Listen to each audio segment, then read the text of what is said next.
informations sur la spirale évolutive. Alors, mon nom est Sylvain Bélanger, je pratique les thérapies intuitives depuis plus de 25 années. Et puis, j'ai donc développé un ouvrage sur la spirale évolutive, qui se voulait finalement un peu comme une conclusion de toute la pratique que j'ai faite jusqu'à maintenant, concernant donc les lectures intuitives de l'aura et des chakras que j'ai effectuées sur plusieurs milliers de personnes à travers les années. Et la spirale évolutive, c'est en fait un peu comme une typologie qui permet de donner un langage intuitif à ce que l'on perçoit en tant que thérapeute intuitif.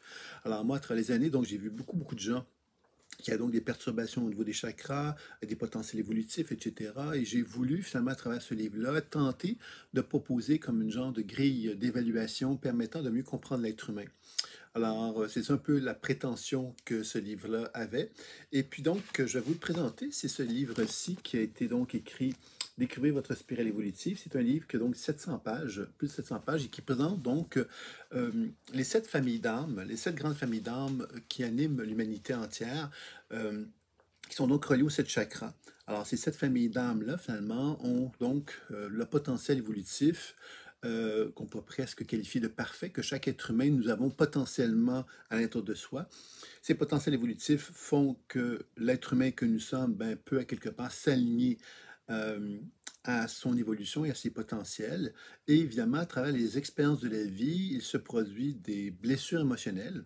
Et ces blessures émotionnelles vont nous empêcher d'actualiser ces potentiels évolutifs-là que représentent les 7 familles d'âmes, c'est-à-dire les 7 états équilibrés qui sont associés donc à un être humain qui est en harmonie avec les 7 familles d'âmes à lesquelles nous sommes tous finalement connectés et que nous tendons tous finalement à s'harmoniser à chacune d'elles. Donc ça, c'est un peu le principe de départ. Puis après ça, bien évidemment, à travers l'observation intuitive, j'ai constaté que ces 7 grandes familles d'âmes-là représentent donc les chakras équilibrés et donc qui constituent donc un état énergétique équilibré, un état psycho-émotionnel équilibré et puis un état spirituel équilibré. Et puis évidemment, à travers cette démarche-là, bien évidemment, il y a donc des perturbations suite aux blessures émotionnelles.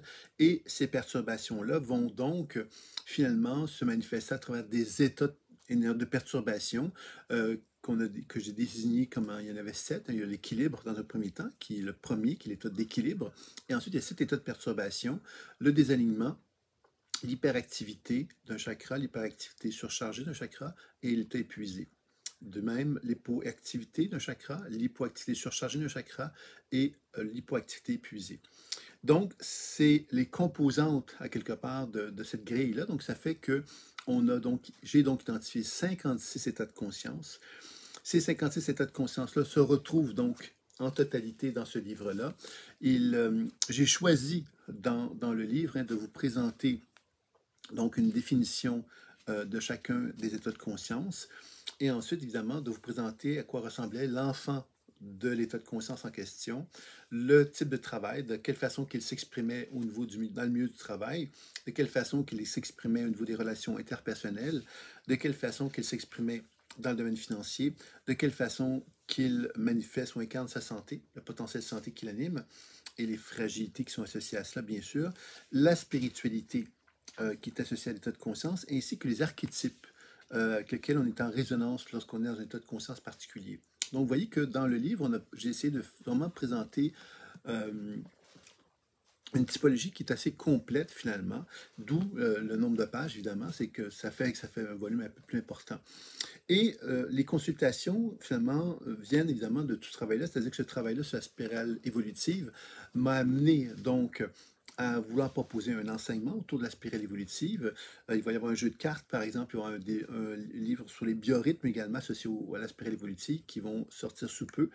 Et les consultations que j'avais envie de proposer, bien évidemment, c'est des consultations dans lesquelles je prends le temps de faire une lecture intuitive comme je le fais, hein, parce que ceux qui me connaissent, qui ont déjà expérimenté une consultation avec moi de pleine conscience intuitive ou de l'écoute imaginaire, selon l'époque, puisque l'écoute imaginaire est devenue la pleine conscience intuitive, euh, Ben, savent un petit peu que je vais faire donc des lectures intuitives, j'observe le champ énergétique d'une personne et je vais donc interagir avec ce champ énergétique-là pour qu'il communique avec moi, puis qu'on puisse justement tout doucement, que je sois tout doucement en mesure de refléter à la personne son expression fondamentale, son essence originelle, et en fin de compte, l'expression juste d'elle-même. Et la spirale évolutive, de quelle façon que ça se produit au niveau des consultations, c'est que dans ce cas-ci, j'essaie justement de mettre en évidence que dans la structure énergétique d'une personne, il y a donc une expression de l'âme qui est plus particulièrement importante dans le moment où je la vois, cette personne-là. Donc, une personne qui me consulte, je vais pouvoir lui exprimer à quelle famille d'âme elle est en résonance plus particulièrement actuellement. Et ensuite, bien évidemment, je vais pouvoir lui parler de la blessure émotionnelle qui est associée donc à ce travail qui est en train de se faire chez elle au niveau de sa démarche de vie. Et ensuite, bien évidemment, je vais donc finalement faire des actions pour l'aider justement à renouer contact avec une version plus équilibrée d'elle-même. Dans la spirale évolutive, il faut savoir qu'on s'est inspiré de tout un modèle de la thérapie quantique qui met en évidence que dans notre champ énergétique, nous pouvons être animés par plusieurs états de conscience d'une façon simultanée. Alors, c'est un peu comme si on était animé par plusieurs moi de qui ne sont pas nécessairement conscients, c'est comme des potentiels virtuels qui sont dans notre champ énergétique. Et dans la spirale évolutive, quand j'observe le champ énergétique d'une personne, ce que je vais constater, c'est que dans le champ énergétique de la personne, il y a plusieurs états de conscience qui peuvent animer cette personne-là. Donc, évidemment, je vais prendre le temps de me mettre en relation avec celui qui est le plus dominant, celui qui prend le plus de place, et ensuite, je vais chercher donc à équilibrer cet état de conscience-là pour qu'il y ait une forme d'harmonie. Puis, évidemment, ben, à travers la consultation, c'est comme ça qu'on va procéder pour parvenir justement à pouvoir identifier donc la famille d'âme avec laquelle la personne se trouve en résonance le plus, la blessure émotionnelle qui lui est associée, puis évidemment le travail qu'elle peut entreprendre, évidemment, pour favoriser donc un mieux-être et de nous rapprocher, évidemment, de l'expression juste d'elle-même, c'est-à-dire lorsqu'elle est en harmonie avec la famille d'âme, quel est le potentiel évolutif qui résonne avec elle.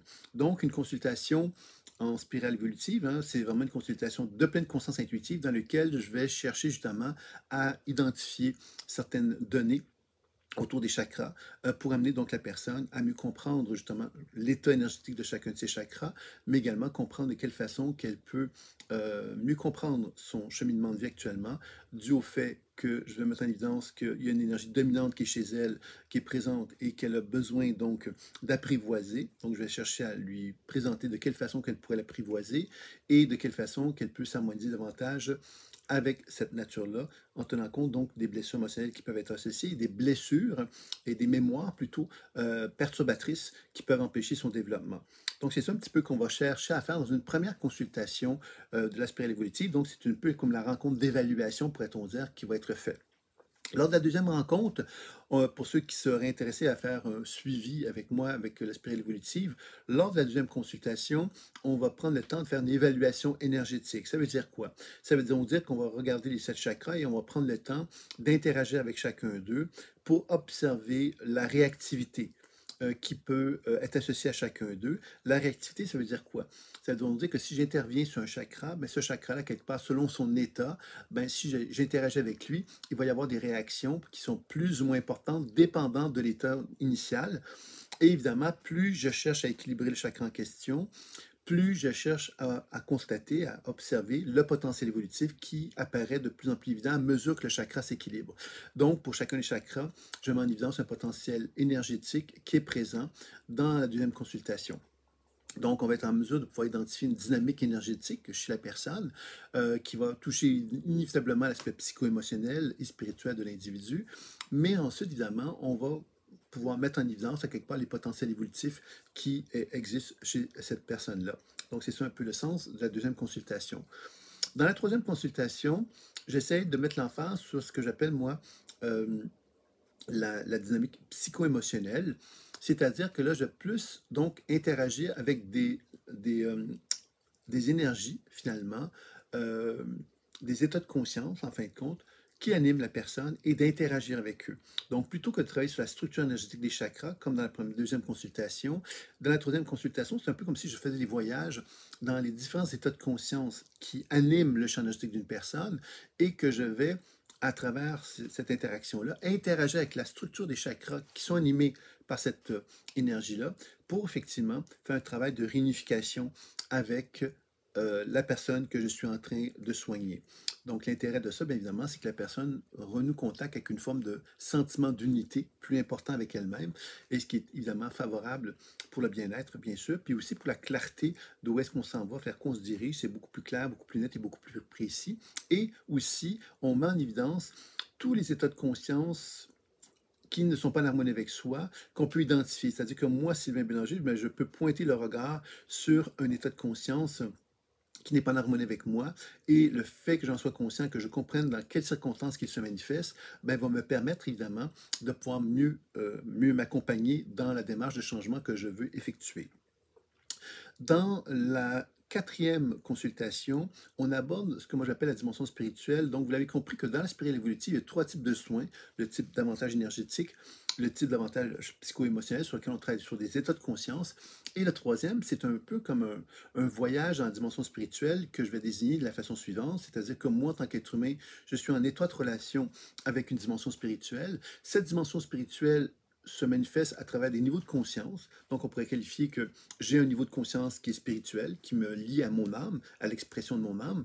Et ensuite, évidemment, quand je descends des étages de conscience, je vais constater qu'il y a un état de conscience qui est relié à la cause de l'incarnation, la cause justement de ce que je vis présentement aussi, hein. C'est-à-dire qu'on prend conscience à quelque part que moi, en tant qu'être humain, en tant que conscience, je suis en résonance avec l'histoire de l'humanité et que la cause va être étroitement reliée à des mémoires d'autres vies avec lesquelles je suis en résonance, avec lesquelles je me suis identifié.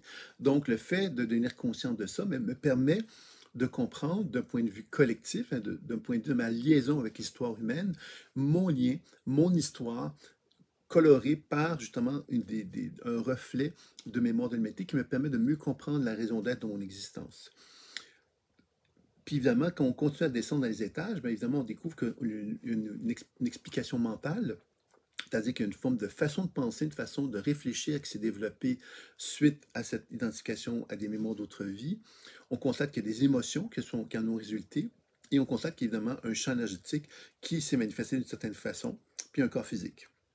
Donc, tout le processus de cette quatrième consultation, c'est de faire ce voyage à travers justement une volonté de réaligner la dimension spirituelle avec le corps physique, tout en tenant compte des possibles résistances ou réactions qui pourraient se manifester dans le niveau causal, mental, émotionnel, énergétique et physique dans cet échange-là.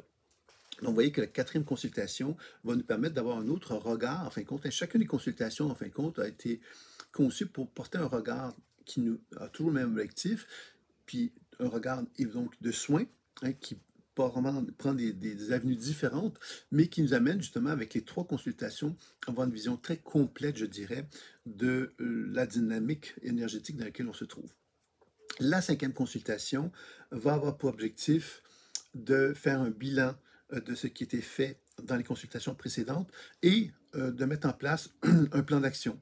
Le plan d'action, c'est de quelle façon que je peux créer, identifier un potentiel évolutif qui va me correspondre le mieux par rapport à ce qu'on a vu à travers les consultations précédentes. Alors moi, je vais vous aider évidemment à mettre en place ce que moi j'appelle un contrat sacré, c'est-à-dire une forme de protocole finalement pour nous aider justement à partir de ce qui a été fait précédemment, de pouvoir justement se mettre clair par rapport à une démarche de vie que l'on a envie de réaliser en tenant compte du travail et de s'engager par rapport à ça. Et évidemment, ça vous l'apporte à ce que, éventuellement, si la personne le souhaite, ben, elle puisse revenir vers moi pour me faire part de son bilan, me faire part des difficultés qu'elle a peut-être rencontrées, etc., pour peut-être finalement relancer un processus. Mais ceci dit, les 5 consultations sont finales avec cette cinquième consultation. Donc, vous voyez que c'est un peu ça l'idée des enseignements que je propose concernant la spirale évolutive. Donc, la première consultation, qui est une consultation un peu générale, qui nous permet donc d'identifier notre famille d'âme principale au moment où on se rencontre et de mettre en évidence justement une expression peut-être plus fondamentale de la famille d'âme, hein, c'est-à-dire une expression fondamentale d'une famille d'âme qui aurait peut-être plus d'impact tout au long de notre vie. Puis évidemment, les blessures émotionnelles qui sont associées à ça, les états de conscience qui peuvent nous empêcher d'accéder justement à ce potentiel évolutif que l'on cherche à développer, et ainsi de suite. Donc, la première consultation nous donne ce genre de bilan, hein, d'évaluation, puis par la suite, bien évidemment, un approfondissement pour ceux qui souhaitent entreprendre une démarche plus approfondie avec les consultations suivantes. Bien sûr, évidemment, que dans la spirale évolutive, on a touché plusieurs thèmes, l'enfance, la relation professionnelle, les relations affectives, la santé, etc. Donc, bien sûr que dans les consultations, on peut évidemment voyager dans les différents domaines de vie de notre partenaire pour l'aider justement à mieux comprendre les dynamiques relationnelles au niveau amoureux, au niveau amical, au niveau professionnel, d'évaluer mieux, plus clairement sa relation avec l'argent, par exemple, son potentiel santé, etc. Donc, on peut toucher plein de choses à l'intérieur des consultations que l'on effectue. Évidemment, la personne aidée va me faire part, évidemment, de ce qu'elle souhaite que je pose comme regard. Puis, évidemment, moi, bien évidemment, je vais aussi tenir compte de ce que je perçois pour orienter mon partenaire vers un domaine, vers un secteur sur lequel un travail plus important pourrait être effectué. Donc voilà, c'était un petit peu ce que j'avais envie de vous présenter. Donc, la spirale évolutive, c'est une typologie qui peut être expérimentée dans un livre comme celui-ci, dans lequel on présente la typologie en détail, les 56 états de conscience dans ce livre-là. Vous avez la spirale évolutive en bref, qui est un livre beaucoup plus réduit, mais bon, qui est en couleur à l'intérieur, contrairement au premier. Bon, je vous montre une page dans laquelle c'est noir et blanc, donc ça va pas très bien, mais voyez un peu. Donc, c'est un livre qui présente finalement en résumé ce qu'est la spirale évolutive. Donc, j'ai pensé que ça pouvait être intéressant pour des gens de ne pas avoir donc la brique avec eux tout le temps et que la spirale évolutive, en bref, pouvait les aider justement à se rappeler un petit peu, se remémorer l'ensemble de la théorie qu'on retrouve dans le gros livre. Il faut savoir que la spirale évolutive, en bref, ne tient pas compte, évidemment, de l'enfance, les relations affectives, des relations professionnelles. Ça aurait été trop long à mettre en place. Donc, c'est pas tout à fait complet, mais vous avez quand même l'essentiel dedans. Donc, vous comprenez ici que ces deux ouvrages-là vous donnent donc accès à ce qu'est la spirale évolutive et les consultations, bien évidemment, elles sont le versant pratique des choses, c'est-à-dire que là, on ne parle pas de livre, on ne parle pas de théorie, on parle de quelque chose qui va être vraiment par les lectures intuitives que je vais faire auprès des gens. Donc, le livre a été conçu pour permettre à des gens qui voulaient devenir thérapeutes intuitifs d'avoir un langage plus accessible, de mieux comprendre ce qu'ils percevaient. Puis évidemment, ben, moi, dans une consultation, ben, évidemment, je vais tenir compte de la spirale évolutive, non pas dans un contexte théorique, mais dans un contexte vivant, dans lequel je vais me mettre en relation avec vous et dans lequel je vais mettre en évidence, évidemment, ce que je perçois de vous. Bien sûr, il y aura certainement des liens avec ce qu'est la spirale évolutive dans son volet théorique, mais ce que je veux vous faire comprendre, c'est que ce n'est pas de la théorie que je fais avec vous, c'est vraiment de me mettre en relation avec vous et de développer un langage vivant de ce que je perçois de vous, évidemment, donc d'interagir avec vous pour vous accompagner et vous aider. Si ça vous intéresse, bien évidemment, vous n'avez simplement qu'à communiquer avec moi pour qu'on regarde qu'est-ce qui vous apparaîtrait le plus intéressant, soit une consultation pour faire un genre de bilan ou un service de 5 consultations qui est le forfait finalement permettant de pouvoir vraiment faire un survol de la spirale évolutive d'une façon plus importante et plus enrichissante, sans aucun doute. Alors, je vous dis donc à très bientôt. Plaisir de vous accompagner dans cette nouvelle démarche que je vous propose. À très bientôt. Au revoir.